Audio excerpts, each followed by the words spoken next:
बताएं सर, इस वक्त जो है पुरानी तंजीम को दोबारा जिंदा करने की या रियासत के अंदर जो है जगाने की कोशिश हो रही है, तो क्या पैगाम है? पुरानी तंजीम नहीं है। कौमी तंजीम हमेशा आज़ादी की लड़ाई से पहले भी ये संगठन काम करते रहा चले आए हैं।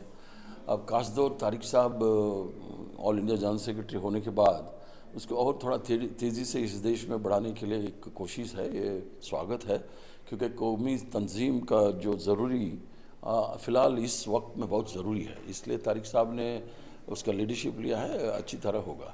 सर, नफरत छोड़ो भारत जोड़ो, इस बैनर की तरह ये प्रोग्राम हो रहा है, तो क्या मैसेज है? नफरत छोड़ो भारत जोड़ो। देश में फ़िलहाल 2014 में नरेंद्र मोदी और भारतीय जनता पार्टी सत्ता में आने के बाद जो भी माहौल ये लोग खड़ा किया है इस देश में, नफ़रत का माहौल, उसको हमको रोकना है। इस देश में महात्मा गांधी का देश है, इधर कहीं नफ़रत के लिए जगह नहीं है, झूठ के लिए जगह नहीं है।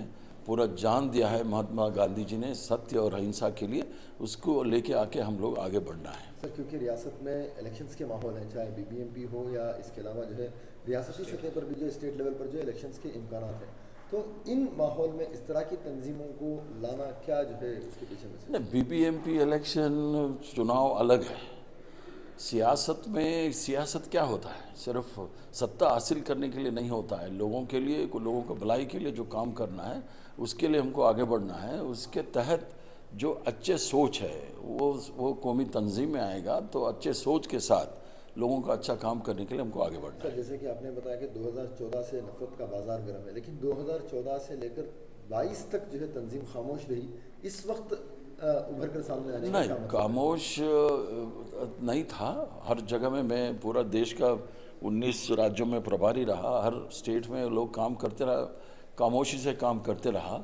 अभी फ़िलहाल थोड़ा जम के बाहर निकल के काम कर रहे हैं, क्योंकि अलग अलग संगठन बाहर आ गया है। वो नफ़रत से वो भी काम करने से कुछ काम नहीं चलेगा। नफ़रत को नफ़रत से ही नहीं मिटा सकता है, नफ़रत को प्यार और मोहब्बत से मिटाना है। इसलिए कौमी तंजीम का जो वसूल है उसके तहत ठीक होगा।